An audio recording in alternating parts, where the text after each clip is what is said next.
बर्फीली हवाएं पेड़ों की शाखाओं को कंपा रही थीं।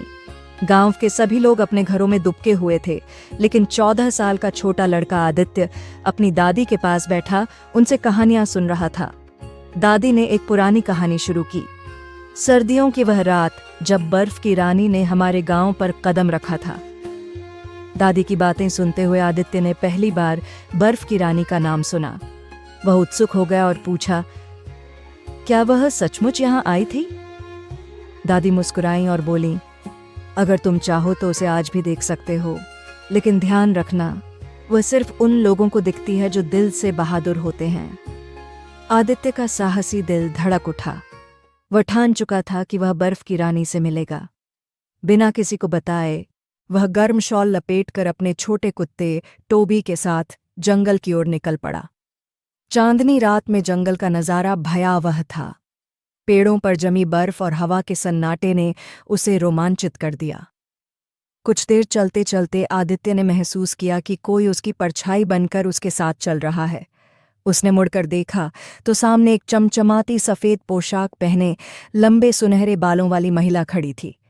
उसकी आंखें नीले आसमान जैसी थीं और हाथ में एक चमकती छड़ी थी। वह बर्फ की रानी थी।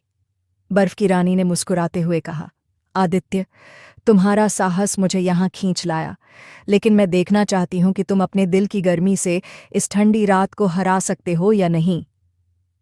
इसके बाद उसने अपनी छड़ी से एक बर्फीला तूफान पैदा कर दिया।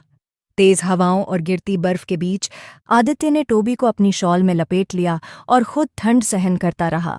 उसकी आंखों में डर नहीं, बल्कि विश्वास और गर्मजोशी थी। कुछ देर बाद बर्फीली हवाएं थम गईं। रानी ने उसकी ओर देखा और कहा, तुमने साबित कर दिया कि सच्चा साहस वही है जो दूसरों के लिए अपनी आरामदायक स्थिति छोड़ दे। तुमने ठंड में भी अपनी गर्मजोशी बनाए रखी। तुमने यह परीक्षा जीत ली। उस रात बर्फ की रानी ने आदित्य को एक अनोखा तोहफा दिया, एक बर्फ का हार जो कभी नहीं पिघलता और साहस का प्रतीक था। गांव लौटते ही वह हार सबके लिए प्रेरणा बन गया। कहानी सर्दी की अद्भुत रात एक साहसी लड़के आदित्य की है, जो बर्फ की रानी से मिलने जंगल में निकलता है। वह अपनी बहादुरी और दिल की गर्मजोशी से रानी की कठिन परीक्षा में जीत हासिल करता है। ये कहानी सिखाती है कि सच्चा साहस दूसरों की भलाई के लिए अपने आराम का त्याग करने में है।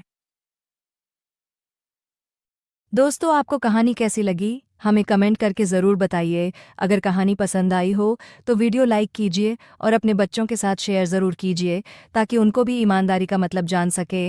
और हाँ, सब्सक्राइब ज़रूर कीजिए। धन्यवाद।